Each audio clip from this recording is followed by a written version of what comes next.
Hello friends, welcome to ILA classes, the school of competitive exams. ಇವತ್ತಿನ ದಿನಾಂಕ 28 February 2022 ಮತ್ತು ಈ ದಿನದ ಪ್ರಮುಖವಾದ ಕರೆಂಟ್ ಅಫೇರ್ಸ್ ಟಾಪಿಕ್ಗಳನ್ನು ಡಿಸ್ಕಸ್ ಮಾಡೋಣ. ನಾವು ಇವತ್ತು ಡಿಸ್ಕಸ್ ಮಾಡ್ತಾ ಇರೋ ಆರ್ಟಿಕಲ್ಗಳಲ್ಲಿ first trade related aspects of intellectual property rights, ಬೌದ್ಧಿಕ ಆಸ್ತಿ ಹಕ್ಕುಗಳ ಬಗ್ಗೆ ತಿಳ್ಕೊಳ್ಳೋಣ. ಇದಾದ ನಂತರ ಮೈಟೀಸ್ ಅನ್ನುವ ಒಂದು ಕಮ್ಯುನಿಟಿ ಬಗ್ಗೆ ತಿಳ್ಕೊಳ್ಳೋಣ. ಇದು ಎಲ್ಲಿದೆ ಮತ್ತು ಇವರು ಯಾರು ಅಂತ ಅನ್ನೋದನ್ನು ಡಿಸ್ಕಸ್ ಮಾಡೋಣ. Then we will discuss about P-8I aircraft. ಈ ಒಂದು ಏರ್ಕ್ರಾಫ್ಟ್ ಬಗ್ಗೆ ತಿಳ್ಕೊಳ್ಳೋಣ, ಈ ಯಾವ ದೇಶಕ್ಕೆ ಸಂಬಂಧಪಟ್ಟಿದೆ ಅಂತ. Then we will discuss in mapping Jordan ಅನ್ನುವ ಒಂದು ದೇಶ ರೀಸೆಂಟಾಗಿ ನ್ಯೂಸ್ನಲ್ಲಿತ್ತು, ಸೊ ಅದರ ಬಗ್ಗೆ, ಅದರ ಲೊಕೇಶನ್ ಬಗ್ಗೆ ತಿಳ್ಕೊಳ್ಳೋಣ. Then we will understand about SWIFT banking system. So let's begin with our first article. ನಮ್ಮ ಫಸ್ಟ್ ಆರ್ಟಿಕಲ್ನಲ್ಲಿ ಟ್ರಿಪ್ಸ್ ಅಥವಾ trade related aspects of intellectual property rights,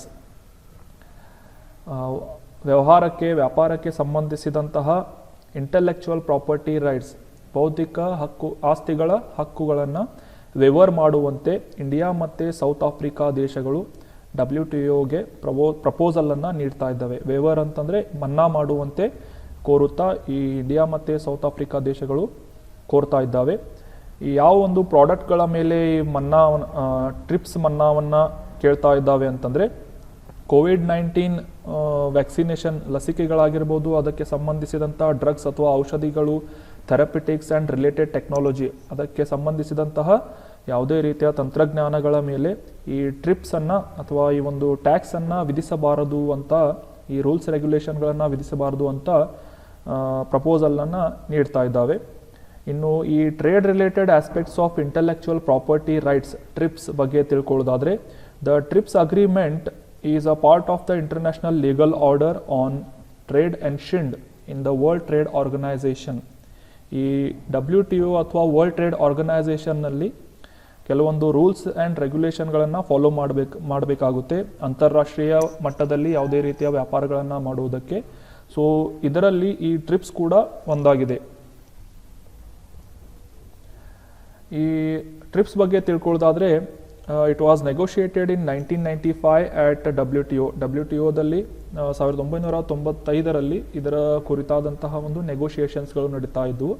The WTO adopted Doha Declaration in 2001, which clarifies that in the event of public health emergency, governments could compel companies to license their patents to manufacturers even if they did not think that offered price was acceptable. ಈ ಒಂದು 2001ರಲ್ಲಿ Doha declaration ಆಗುತ್ತೆ. ಈ ಒಂದು Doha ಡಿಕ್ಲರೇಷನನ್ನು WTO adapt ಮಾಡಿಕೊಂಡಿದ್ದು 2001ರಲ್ಲಿ. ಇದು ಯಾವುದಕ್ಕೆ ಸಂಬಂಧಿಸಿದೆ ಅಂತಂತಂದರೆ, ಈ ಜನರ ಒಂದು ಆರೋಗ್ಯದ ತುರ್ತು ಪರಿಸ್ಥಿತಿಗಳಲ್ಲಿ ಗೌರ್ಮೆಂಟ್ಗಳು ಈ ಒಂದು ಆರೋಗ್ಯದ ಒಂದು ಸಂಬಂಧಪಟ್ಟಂತಹ ಅಥವಾ ಹೆಲ್ತ್ ರಿಲೇಟೆಡ್ ಪ್ರಾಡಕ್ಟ್ಸ್ಗಳನ್ನು ಮ್ಯಾನುಫ್ಯಾಕ್ಚರ್ ಮಾಡುವ ಕಂಪನಿಗಳಿಗೆ ಈ ಲೈಸೆನ್ಸ್ ಅಥವಾ ಪೇಟೆಂಟ್ಗಳನ್ನು, ಅದರಲ್ಲಿ ಕೆಲವೊಂದು ಸಡಿಲತೆಗಳನ್ನು ನೀಡಬೇಕು ಅಂತ ಈ ದೋಹಾ ಡಿಕ್ಲರೇಷನ್ ನಿರ್ಧಾರ ಮಾಡಿತ್ತು. ಸೊ ಇದನ್ನು 2001ರಲ್ಲಿ WTO ಅಡಾಪ್ಟ್ ಮಾಡಿಕೊಂಡಿದೆ. ಸೊ ನೆನ್ಪಿಟ್ಕೊಳ್ಳಿ, ದೋಹಾ ಡಿಕ್ಲರೇಷನ್ ಯಾವುದಕ್ಕೆ ಸಂಬಂಧಪಟ್ಟಿದೆ? ಇದು ಟ್ರಿಪ್ಸ್ ಅಥವಾ trade related aspects of intellectual property ರೈಟ್ಸ್ಗೆ ಸಂಬಂಧಪಟ್ಟಿದೆ. ಇದರ ಮುಖ್ಯ ಗುರಿ ಏನು ಅಂತಂದರೆ, to guarantee minimum standards for IP protection, intellectual property ರೈಟ್ಗಳ ಒಂದು ಪ್ರೊಟೆಕ್ಷನ್ಗಳಿಗೆ ಅಥವಾ ಸಂರಕ್ಷಣೆಗೆ ಈ ಒಂದು ಮಿನಿಮಮ್ ಸ್ಟ್ಯಾಂಡರ್ಡ್ಸ್ಗಳನ್ನು ಸೆಟ್ ಮಾಡುವುದು. And provide legal consistency that enables innovators to monetize. ಇನ್ನು ಇಂಟೆಲೆಕ್ಚುಯಲ್ ಪ್ರಾಪರ್ಟಿಗಳ ಕವರ್ ಮಾಡುವಂತಹ ಪರ್ಟಿಕ್ಯುಲರ್ ಏರಿಯಾಗಳು ಅಂತಂದರೆ, the areas of intellectual property that it covers are first including trade secrets and test data. ಆ ಒಂದು ಪ್ರಾಡಕ್ಟ್ನ ಟೆಸ್ಟ್ ಡೇಟಾ ಆಗಿರ್ಬೋದು ಮತ್ತು ಟ್ರೇಡ್ ಸೀಕ್ರೆಟ್ಗಳನ್ನು ಈ IP ಅಥವಾ ಇಂಟೆಲೆಕ್ಚುಯಲ್ ಪ್ರಾಪರ್ಟಿ ರೈಟ್ಸ್ನಲ್ಲಿ ನೀಡಲಾಗುತ್ತೆ. Then copyright and related rights, that is the rights of performers, producers of sound recordings and broadcasting organization. ಇವುಗಳ ಒಂದು ಕಾಪಿರೈಟ್ಗಳನ್ನು ಕೂಡ ಈ IP-ನಲ್ಲಿ ಆ್ಯಡ್ ಮಾಡಲಾಗಿದೆ.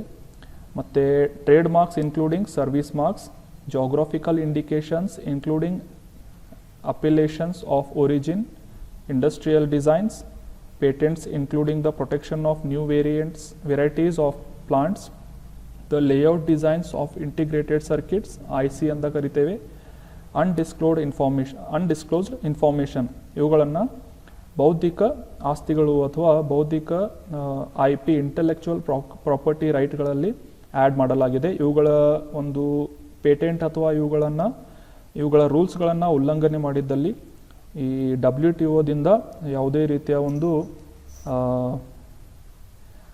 ಪೆನಾಲ್ಟಿಯನ್ನು ವಿಧಿಸುವಂತಹ ಪ್ರಾವಧಾನ ಈ WTOನ ಟ್ರಿಪ್ಸ್ ಅಗ್ರಿಮೆಂಟ್ನಲ್ಲಿ ನೀಡಲಾಗಿದೆ. ನಮ್ಮ ನೆಕ್ಸ್ಟ್ ಆರ್ಟಿಕಲ್ ಒಂದು ಸಮುದಾಯದ ಬಗ್ಗೆ ಇದೆ. ಮೈಟೀಸ್ ಅನ್ನುವ ಒಂದು ಸಮುದಾಯ. ಕಾಂಟೆಕ್ಸ್ಟ್ ಏನು ಅಂತಂದರೆ, ಮಣಿಪುರದಲ್ಲಿ ವಾಸವಾಗಿರುವಂತಹ ಈ ಮೈಟೀಸ್ ಅನ್ನುವ ಸಮುದಾಯದವರು ತಮ್ಮ ಜನಾಂಗವನ್ನು ಶೆಡ್ಯೂಲ್ಡ್ ಟ್ರೈಬ್ಸ್ ಅಥವಾ ಪರಿಶಿಷ್ಟ ಪಂಗಡದ ಒಂದು ಸ್ಟೇಟಸ್ಗೆ ಒಳಪಡಿಸಬೇಕು ಅಂತ ಬೇಡಿಕೆ ಇಟ್ಟಿದ್ದಾರೆ. ಇದಕ್ಕೆ ಯಾವುದೇ ರೀತಿಯಿಂದ ಪೊಲಿಟಿಕಲ್ ಪಾರ್ಟೀಸ್ಗಳು ಸದ್ಯಕ್ಕೆ ಸಪೋರ್ಟ್ ಮಾಡ್ತಾ ಇಲ್ಲ ಅನ್ನೋದು ಒಂದು ಕಾಂಟೆಕ್ಸ್ಟ್ ಆಗಿತ್ತು. ಈ ಮೈಟೀಸ್ ಅನ್ನುವ ಸಮುದಾಯದವರು ಮಣಿಪುರನಲ್ಲಿಯ ಇಂಪಾಲ್ ಮತ್ತು ಜರಿಬಾಮ್ ಅನ್ನುವ ಕಣಿವೆಯಲ್ಲಿ ಅಲ್ಲಿ ಈಗ ಸದ್ಯದಲ್ಲೇ ಚುನಾವಣೆ ನಡೀತಾ ಇದೆ. ಅದರಲ್ಲಿ 60 ವಿಧಾನಸಭೆ ಸೀಟ್ಗಳಲ್ಲಿ ಈ ಮೈಟೀಸ್ ಕಮ್ಯುನಿಟಿಯ ಜನರು ಸುಮಾರು 40 ಕ್ಷೇತ್ರಗಳಲ್ಲಿ ಅತಿ ಹೆಚ್ಚು ಅಥವಾ ಡಾಮಿನೆಂಟ್ ಕಮ್ಯುನಿಟಿಯಾಗಿ ಇವರು ಇದ್ದಾರೆ. Majority follows Hinduism while more than 8% are Muslims, locally known as Pangals. ಈ ಮೈಟೀಸ್ ಕಮ್ಯುನಿಟಿಯನ್ನು ಲೋಕಲ್ ಆಗಿ ಪಂಗಲ್ಸ್ ಅಂತ ಕರೀತಾರೆ. ಇವರು ಮೆಜಾರಿಟಿಯಾಗಿ ಹಿಂದೂಯಿಸಮನ್ನು ಫಾಲೋ ಮಾಡ್ತಾರೆ, ಧರ್ಮವನ್ನು. ಸುಮಾರು 8% ಜನ ಮುಸ್ಲಿಂ ಧರ್ಮವನ್ನು ಫಾಲೋ ಮಾಡ್ತಾರೆ. ಇನ್ನು ಈ ಮೈಟೀಸ್ ಅನ್ನುವ ಒಂದು ಜನಾಂಗದ ಬಗ್ಗೆ ತಿಳ್ಕೊಳ್ಳೋದಾದರೆ, Meiteis also spelt Meetei or Metei, also called Manipuri, dominant population of Manipur in north eastern India. ನಮ್ಮ ಈಶಾನ್ಯ ಭಾಗದ ಭಾರತದಲ್ಲಿ ಮಣಿಪುರಿನಲ್ಲಿ ಈ ಮೈಟೀಸ್ ಅನ್ನುವ ಜನಾಂಗವನ್ನು ಬೇರೆ ಬೇರೆ ಹೆಸರುಗಳಿಂದ ಕರೀತಾರೆ. They are predominantly Vaishnavites Hindus. ಇಲ್ಲಿ ನೋಡ್ಬೋದು ನೀವು, ಇವರು ವೈಷ್ಣವ ಧರ್ಮದ ಹಿಂದೂ ಧರ್ಮದ ವೈಷ್ಣವ ಪಾರ್ಟನ್ನು ಇವರು ಫಾಲೋ ಮಾಡ್ತಾರೆ. They are divided into clans, the members of which do not intermarry. ಇವರು ಒಂದು ಕ್ಲಾನ್ಗಳಲ್ಲಿ ಡಿವೈಡ್ ಮಾಡಿಕೊಂಡಿದ್ದು ಪರಸ್ಪರ ಯಾವುದೇ ರೀತಿಯಿಂದ ವೈವಾಹಿಕ ಸಂಬಂಧವನ್ನು ಇಂಟರ್ ಕ್ಲಾನ್ ಮ್ಯಾರೇಜನ್ನು ನಡೆಸೋದಿಲ್ಲ. And interesting aspect of village socio economic organization in Meitei society is Marup system. ಇವರು ಮಾರೂಪ್ ಅನ್ನುವ ಒಂದು ಸಿಸ್ಟಮನ್ನು ವ್ಯವಸ್ಥೆಯನ್ನು ಫಾಲೋ ಮಾಡ್ತಾ ಇದ್ದು, ಅದು ಈ ಮೈಟಿ ಅನ್ನುವ ಜನಾಂಗದ ಅತ್ಯಂತ ಒಂದು ವಿಶೇಷವಾದಂತಹ ಸೋಷೋ ಎಕನಾಮಿಕ್ ಆರ್ಗನೈಸೇಷನ್ನಲ್ಲಿ ಒಂದಾಗಿದೆ. ಈ ಮಾರೂಪ್ ಸಿಸ್ಟಮ್ ಅಥವಾ ವ್ಯವಸ್ಥೆ ಏನು ಅಂತಂದರೆ, ಲಿಟ್ರಲಿ ಮೀನ್ಸ್ ಫ್ರೆಂಡ್ಶಿಪ್ ಅಸೋಸಿಯೇಷನ್, ಒಂದು ಸ್ನೇಹಭಾವದ ಒಂದು ಅಸೋಸಿಯೇಷನನ್ನು ಈ ಮಾರೂಪ್ ಅನ್ನುವ ವ್ಯವಸ್ಥೆಯಲ್ಲಿ ಇವರು ಫಾಲೋ ಮಾಡ್ತಾರೆ. It is a type of cooperative saving and credit institution. ಇಲ್ಲಿ ಕೋಆಪರೇಟಿವ್ ಸೊಸೈಟಿಗಳು ಇದ್ದಾವೆ. ಅದೇ ರೀತಿಯ ಒಂದು ಮಾರೂಪ್ ಅನ್ನುವ ಸಿಸ್ಟಮನ್ನು ಈ ಮೈಟಿ ಅನ್ನುವ ಜನಾಂಗ ಮಣಿಪುರದಲ್ಲಿ ಫಾಲೋ ಮಾಡ್ತಾರೆ. ನೆನ್ಪಿಟ್ಕೊಳ್ಳಿ, Marup system is followed by Meiteis community which is located in the majority of which is located in Manipur. ಮತ್ತು ಇವರ ಒಂದು ಸಂಸ್ಕೃತಿಯ ಬಗ್ಗೆ ತಿಳ್ಕೊಳ್ಳೋದಾದರೆ, they speak a Tibeto Burman language. They differ culturally from the surrounding hill tribes by following Hindu customs. ಇವರು ಹಿಂದೂ ಸಂಪ್ರದಾಯವನ್ನು follow ಮಾಡ್ತಾರೆ. ಮತ್ತು ಇವರು ಮಾತನಾಡುವ ಭಾಷೆ ಟಿಬೆಟೋ ಬರ್ಮನ್ ಭಾಷೆ. ಮತ್ತು ಇವರ ಒಂದು ಆರ್ಥಿಕತೆಯ ಬಗ್ಗೆ ತಿಳ್ಕೊಳ್ಳೋದಾದರೆ, ಇವರು ರೈಸ್ ಕಲ್ಟಿವೇಷನ್ ಅಥವಾ ಭತ್ತವನ್ನು ಬೆಳೀತಾರೆ.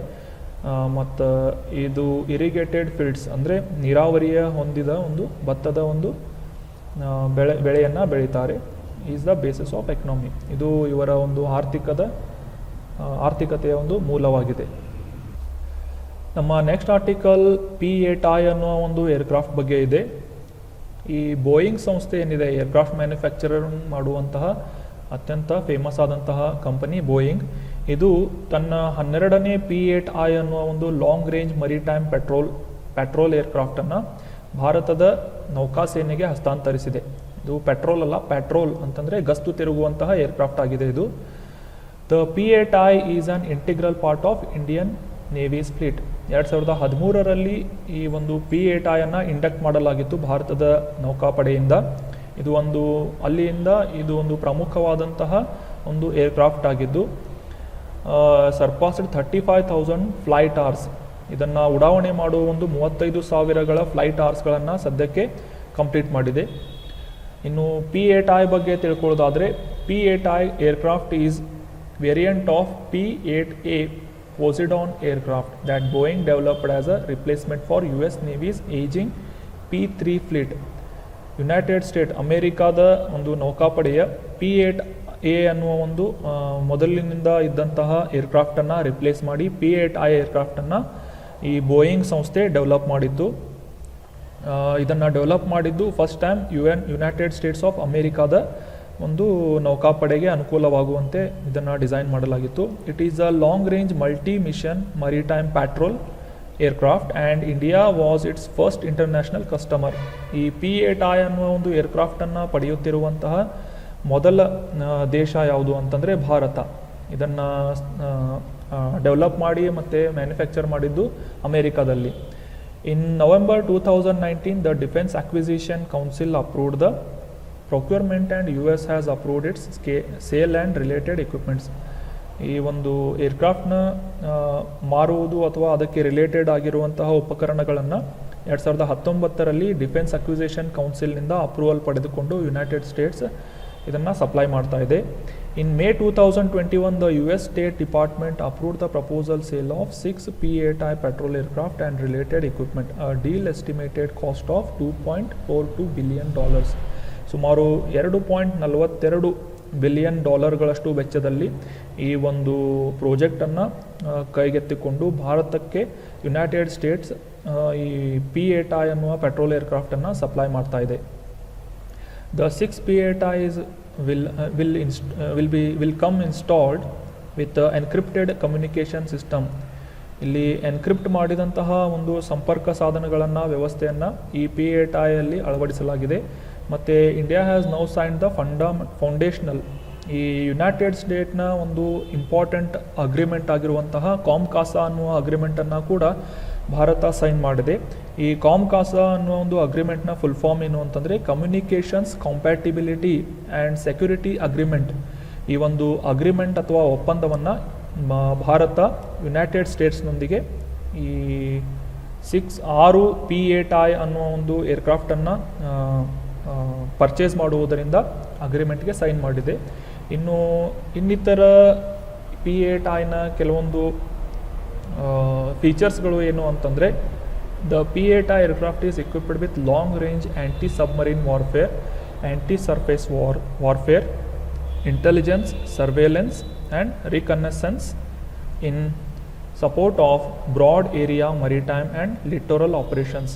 ಸಾಕಷ್ಟು ಮಾಡರ್ನ್ ಆದಂತಹ ಫೀಚರ್ಗಳನ್ನು ಈ P-8I ಏರ್ಕ್ರಾಫ್ಟ್ ಹೊಂದಿದ್ದು, ಅದರಲ್ಲಿ ಮುಖ್ಯವಾಗಿ ಈ ಸಬ್ಮರೀನ್, ಆ್ಯಂಟಿ ಸಬ್ಮರೀನ್ ಅಥವಾ ಸಬ್ಮರೀನ್ಗಳನ್ನು ಹೊಡೆದುರುಳಿಸುವಂತಹ ಕೆಪ್ಯಾಸಿಟಿಯನ್ನು ಇದು ಹೊಂದಿದೆ. ಮತ್ತು ಸಮುದ್ರದ ಮೇಲೆ ತೇಲುತ್ತಿರುವಂತಹ ಯಾವುದೇ ಯುದ್ಧ ಹಡಗುಗಳನ್ನು ಕೂಡ ಈ P-8I ಏರ್ಕ್ರಾಫ್ಟ್ನಿಂದ ಉಡಾಯಿಸಬಹುದಾಗಿದೆ. ಅದನಂತರ ಈ ಬೇಹುಗಾರಿಕೆ ಆಗಿರ್ಬೋದು, ಸರ್ವೇಕ್ಷಣೆ ಆಗಿರ್ಬೋದು, ರಿಕನೆಸೆನ್ಸ್ ಆಗಿರ್ಬೋದು, ಮತ್ತು ಅತ್ಯಂತ ಹೆಚ್ಚಿನ ಕ್ಷೇತ್ರದಲ್ಲಿ ಅಥವಾ ಏರಿಯಾದಲ್ಲಿ ಈ ಒಂದು ಮರಿಟೈಮ್ ಲಿಟ್ರಲ್ ಆಪರೇಷನ್ಸ್ಗಳನ್ನು ಕ್ಯಾರಿ ಔಟ್ ಮಾಡುವಂತಹ ಕೆಪಾಸಿಟಿಯನ್ನು P-8I ಏರ್ಕ್ರಾಫ್ಟ್ ಹೊಂದಿದೆ. ಸೊ ನಮ್ಮ ನೆಕ್ಸ್ಟ್ ಆರ್ಟಿಕಲ್ ಜೋರ್ಡಾನ್ ಅನ್ನೋ ಒಂದು ಮ್ಯಾಪಿಂಗ್ ಬಗ್ಗೆ ರಿಲೇಟೆಡ್ ಆದಂತಹ ಆರ್ಟಿಕಲ್ನ ಡಿಸ್ಕಸ್ ಮಾಡೋಣ. ಕಾಂಟೆಕ್ಸ್ಟ್ ಏನು ಅಂತಂದರೆ, recently team of Jordanian and French archaeologist said that they had found ರಫ್ಲಿ 9,000-year-old shrine at a remote Neolithic site in Jordan's eastern desert. ಈ ಜೋರ್ಡಾನ್ ಮತ್ತು ಫ್ರೆಂಚ್ ದೇಶದ ಪುರಾತತ್ವಜ್ಞರು, ಆರ್ಕಿಯಾಲಜಿಸ್ಟ್ಗಳು ಸುಮಾರು 9,000 ಹಳೆಯದಾದಂತಹ ಸಮಾಧಿ ಅಥವಾ ದೇಗುಲವನ್ನು ಈ ಜೋರ್ಡಾನ್ನ ಪೂರ್ವ ಭಾಗದಲ್ಲಿರುವಂತಹ ಮರುಭೂಮಿಯಲ್ಲಿ ಕಂಡುಹಿಡಿದಿದ್ದಾರೆ. ಸೊ ಈಗ ಇದು ಜೋರ್ಡಾನ್ ದೇಶ ಕಾಂಟೆಕ್ಸ್ಟ್ನಲ್ಲಿತ್ತು. ಇನ್ನು ಈ ಜೋರ್ಡಾನ್ನ ಒಂದು ಲೊಕೇಶನ್ ನೋಡೋದಾದರೆ, ಇದು ಮುಖ್ಯವಾಗಿ ಏಷ್ಯಾದ ಪಶ್ಚಿಮ ಭಾಗದಲ್ಲಿ ಬರುತ್ತೆ. ಜೋರ್ಡಾನ್ ಅನ್ನುವ ದೇಶ it is a country in western ಏಷ್ಯಾದ ವೆಸ್ಟರ್ನ್ ಪಶ್ಚಿಮ ಭಾಗದಲ್ಲಿ ಬರುತ್ತೆ. It is situated at crossroads of Asia, Africa and Europe within the Levant region on east bank of Jordan river. Jordan ರಿವರ್ನ ಇಲ್ಲಿ ಜೋರ್ಡಾನ್ ರಿವರ್ ನೋಡ್ಬೋದು, ಅದರ ಪೂರ್ವ ಭಾಗದಲ್ಲಿ, ಪೂರ್ವದ ಒಂದು ದಡದಲ್ಲಿ ಈ ಜೋರ್ಡಾನ್ ದೇಶ ಕಂಡುಬರುತ್ತದೆ. ಬಾರ್ಡರ್, ಇದನ್ನು ಹಂಚಿಕೊಳ್ಳುವಂಥ ಜೋರ್ಡಾನ್ ದೇಶ ಹಂಚಿಕೊಳ್ಳುವ ಗಡಿ ಭಾಗಗಳು ಯಾವ ದೇಶಗಳೊಂದಿಗೆ ಅಂತಂದರೆ, Jordan is border by Saudi Arabia to the south. ಇಲ್ಲಿ ನೋಡ್ಬೋದು ನೀವು, ಸೌತರ್ನ್ ಸೈಡ್ ಇಲ್ಲಿ ಸೌದಿ ಅರೇಬಿಯಾ ಇದೆ, ಜೋರ್ಡಾನ್. ಮತ್ತು ಪೂರ್ವ ಭಾಗದಲ್ಲಿ ಈ ಮ್ಯಾಪ್ನಲ್ಲಿ ಕ್ಲಿಯರ್ ಆಗಿ ಕಾಣುತ್ತೆ. ಇದರ ಸೌದರ್ನ್ ಪಾರ್ಟ್ನಲ್ಲಿ ಸೌದಿ ಅರೇಬಿಯಾ, ಪೂರ್ವ ಭಾಗದಲ್ಲಿ ಇರಾಕ್, ಉತ್ತರದಲ್ಲಿ ಸಿರಿಯಾ, ಮತ್ತು ಪಶ್ಚಿಮದಲ್ಲಿ ಇಸ್ರೇಲ್, ಮತ್ತು ಇಲ್ಲಿ ಡೆಡ್ ಸಿ ಕೂಡ ಬರುತ್ತೆ, ಅದನ್ನು ಇಲ್ಲಿ ಡಿಸ್ಕಸ್ ಮಾಡೋಣ. Syria to the north, Israel, Palestine, West Bank and the Dead Sea to the west. ಇಲ್ಲಿ ಡೆಡ್ ಸಿ ಅಥವಾ ಮೃತ ಸಮುದ್ರ ಕೂಡ ನಾವು ಈ ಜೋರ್ಡಾನ್ ಹಂಚಿಕೊಳ್ಳುವುದನ್ನು ನೋಡ್ಬೋದು. ಮುಖ್ಯವಾಗಿ ಇಲ್ಲಿ ಗಲ್ಫ್ ಆಫ್ ಅಕ್ಬಾ ಅನ್ನುವ ಒಂದು ಜಲಸಂಧಿ ಏನಿದೆ, ಇದು ಜೋರ್ಡಾನನ್ನು ಈಜಿಪ್ಟ್ನಿಂದ ಬೇರ್ಪಡಿಸುತ್ತೆ. ನೆನ್ಪಿಟ್ಕೊಳ್ಳಿ, ಗಲ್ಫ್ ಆಫ್ ಅಕ್ಬಾ ಈ ಒಂದು ಇಮೇಜ್ನಲ್ಲಿ ನೋಡ್ಬೋದು ನೀವು. ಗಲ್ಫ್ ಆಫ್ ಅಕ್ಬಾ ಇದು ಜೋರ್ಡಾನ್ನ ಈಜಿಪ್ಟ್ನಿಂದ ಬೇರ್ಪಡಿಸುತ್ತೆ. ಅದೇ ರೀತಿ ಸೌದಿ ಅರೇಬಿಯಾನ ಈಜಿಪ್ಟ್ನಿಂದ ಬೇರ್ಪಡಿಸುತ್ತೆ. ಇದು ಈ ಕೆಂಪು ಸಮುದ್ರವನ್ನು ಕನೆಕ್ಟ್ ಮಾಡುತ್ತೆ. ನೆನ್ಪಿಟ್ಕೊಳ್ಳಿ, ಗಲ್ಫ್ ಆಫ್ ಅಕ್ಬಾ. ಇನ್ನು ಜಾಗ್ರಫಿಕಲ್ ಕಂಡೀಷನ್ ನೋಡಬೇಕು ಅಂದರೆ, Jordan is a semi arid country. ಆಗಲೇ ಹೇಳಿದಾಗೆ ಇಲ್ಲಿ ಡೆಸರ್ಟ್ ಕಂಡುಬರುತ್ತೆ. ಸೊ ಸಾಕಷ್ಟು ಶುಷ್ಕವಾದಂತಹ ಪ್ರದೇಶವನ್ನು ನಾವು ನೋಡ್ಬೋದು. It is a 11th most populous Arab country. ಈ ಅರಬ್ ದೇಶಗಳಲ್ಲಿ 11ನೇ ಅತ್ಯಂತ ಹೆಚ್ಚಿನ ಒಂದು ಜನಸಂಖ್ಯೆಯನ್ನು ಹೊಂದಿದ ದೇಶ ಯಾವುದು ಅಂದರೆ ಜೋರ್ಡಾನ್ ಆಗಿದೆ. ಇನ್ನು ಹ್ಯೂಮನ್ ಡೆವಲಪ್ಮೆಂಟ್ ಇಂಡೆಕ್ಸ್ನಲ್ಲಿ ಇದಕ್ಕೆ 102ನೇ ರ್ಯಾಂಕ್ ಲಭಿಸಿದೆ. The Jordan has high human development index ranking 102nd and is considered the upper middle income ಇಕನಾಮಿ. ಈ ಅಪ್ಪರ್ ಮಿಡಲ್ ಇನ್ಕಮ್ ಎಕನಾಮಿ ಒಂದು ಸ್ಟೇಟಸನ್ನು ಕೂಡ ಈ ಜೋರ್ಡಾನ್ ಹೊಂದಿದೆ. ಅಂದರೆ ಇದರ ಒಂದು ಆರ್ಥಿಕ ಪರಿಸ್ಥಿತಿ ಸಾಕಷ್ಟು ಉತ್ತಮವಾಗಿದೆ ಅಂತ ಹೇಳ್ಬೋದು. ನಮ್ಮ ನೆಕ್ಸ್ಟ್ ಆರ್ಟಿಕಲ್ ಸ್ವಿಫ್ಟ್ ಅನ್ನುವ ಒಂದು ಫೈನಾನ್ಷಿಯಲ್ ಇನ್ಸ್ಟಿಟ್ಯೂಷನ್ ಅಥವಾ ಸಿಸ್ಟಮ್ ಬಗ್ಗೆ ಇದೆ. ಕಾಂಟೆಕ್ಸ್ಟ್ ಏನು ಅಂತಂದರೆ, ನಮಗೆಲ್ಲ ಗೊತ್ತಿರೋ ಹಾಗೆ ಯುಕ್ರೇನ್ ಮೇಲೆ ರಷ್ಯಾ ದಾಳಿ ಮಾಡ್ತಾ ಇದೆ. ಇದರಿಂದಾಗಿ ರಷ್ಯಾ ಸಾಕಷ್ಟು ಅಂತಾರಾಷ್ಟ್ರೀಯ ಮಟ್ಟದಲ್ಲಿ ಒಂದು ಪ್ರೆಷರನ್ನು ಫೇಸ್ ಮಾಡುವಂತಹ ಪರಿಸ್ಥಿತಿ ರಷ್ಯಾಕ್ಕೆ ಒದಗಿ ಬಂದಿದೆ. ಅದರ ಒಂದು ಉದಾಹರಣೆಯನ್ನು ನಾವು ಈ ಸ್ವಿಫ್ಟ್ ಬ್ಯಾಂಕ್ ಅನ್ನುವ ಒಂದು ಈ ಸಿಸ್ಟಮ್ ಅಥವಾ ವ್ಯವಸ್ಥೆಯಿಂದ ರಷ್ಯಾದ ಸಾಕಷ್ಟು ಬ್ಯಾಂಕ್ಗಳು ಇದರ ಸದಸ್ಯತ್ವವನ್ನು ಕಳೆದುಕೊಂಡಿವೆ. ಇದನ್ನು ಅಪ್ರೂವ್ ಮಾಡಿರುವವರು ಯುರೋಪಿಯನ್ ಯೂನಿಯನ್, ಯುನೈಟೆಡ್ ಸ್ಟೇಟ್ ಮತ್ತು UK. ಮತ್ತು ಅವುಗಳ ಒಂದು ಸಂಘ ಪರಿವಾರದವರು ಅಥವಾ ಅಲೈಸ್ಗಳು ಈ ಒಂದು ಸ್ವಿಫ್ಟ್ ಬ್ಯಾಂಕಿಂಗ್ ಸದಸ್ಯತ್ವವನ್ನು ಸಾಕಷ್ಟು ರಷ್ಯನ್ ಬ್ಯಾಂಕ್ಗಳಿಂದ ವಾಪಸ್ ತೆಗೆದುಕೊಂಡಿವೆ. ಇನ್ನು ಈ ಸ್ವಿಫ್ಟ್ ಅಂದರೆ ಏನು ಅಂತ ತಿಳ್ಕೊಳ್ಳೋಣ.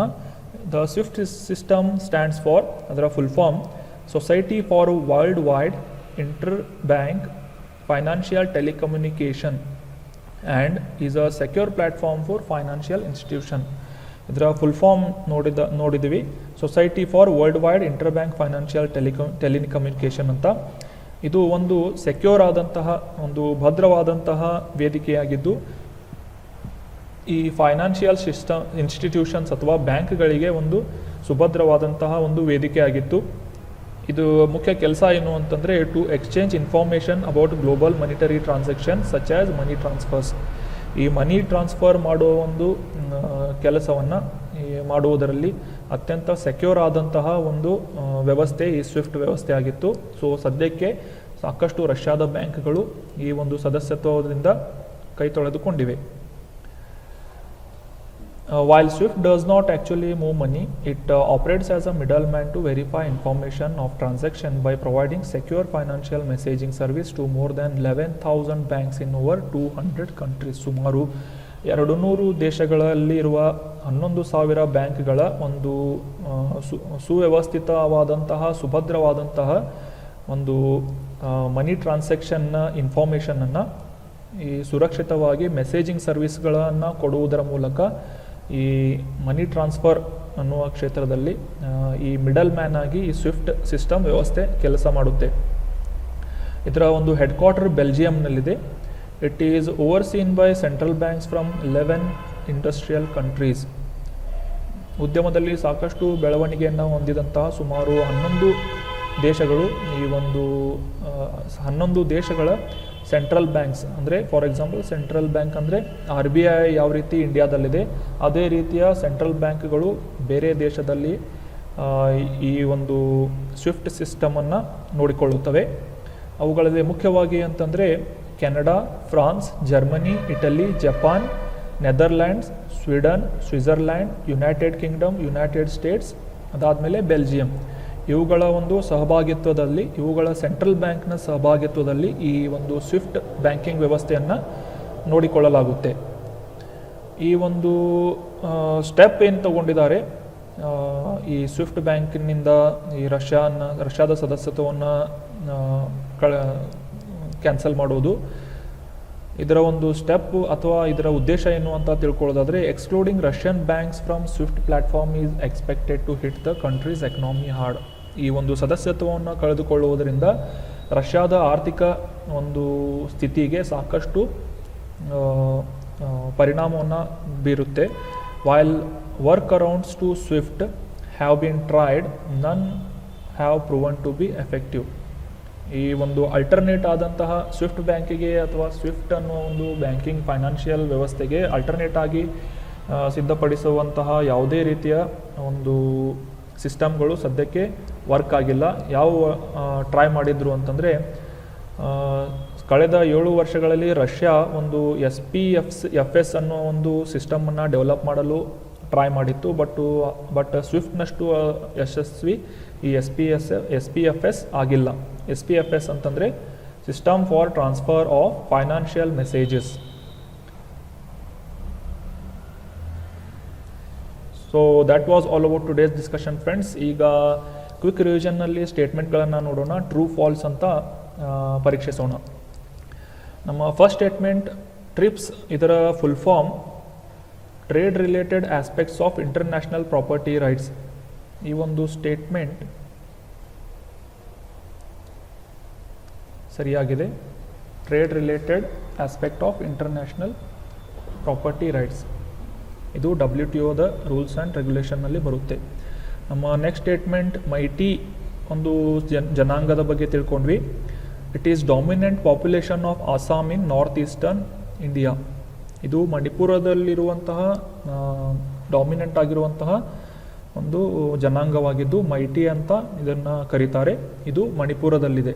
ಮಣಿಪುರದಲ್ಲಿ ಇವರನ್ನು ನಾವು ಕಾಣಬಹುದಾಗಿದೆ. So Assam is wrong, false. COMCASA stands for, ಈ ಕಾಮ್ಕಾಸದ ಫುಲ್ ಫಾರ್ಮ್ ಇದು ಒಂದು ಅಗ್ರಿಮೆಂಟ್ ಆಗಿದ್ದು stands for commercial compatibility and security agreement. So ಈ ಒಂದು ಸ್ಟೇಟ್ಮೆಂಟ್ ಕೂಡ ಫಾಲ್ಸ್ ಆಗಿದೆ. ಇದರ full form communication compatibility and security agreement.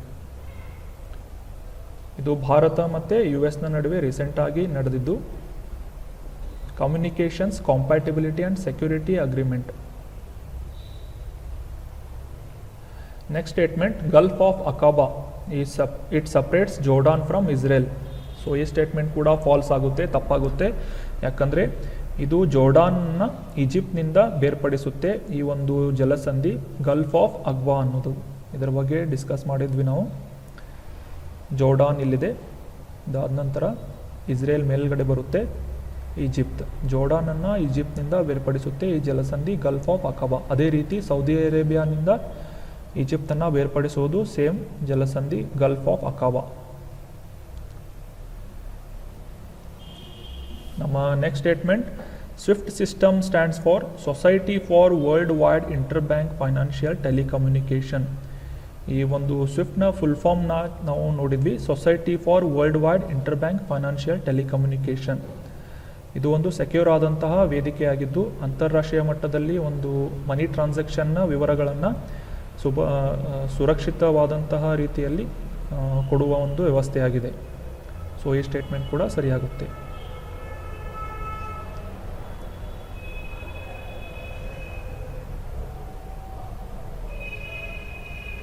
So that was all about today's discussion friends. Thank you so much for joining the discussion. ಈ ಆರ್ಟಿಕಲ್ಗಳ PDF ನಮ್ಮ Telegram ಚಾನಲ್ನಲ್ಲಿ available ಆಗಿರುತ್ತೆ. ILA classes Dharwad ಈ ಒಂದು ಟೆಲಿಗ್ರಾಮ್ ಚಾನಲ್ನಿಂದ ನೀವು ಈ ಒಂದು PDF ಅನ್ನು ಡೌನ್ಲೋಡ್ ಮಾಡಿಕೊಂಡು ರಿವೈಸ್ ಮಾಡಬಹುದು. Thank you so much. Have a nice day.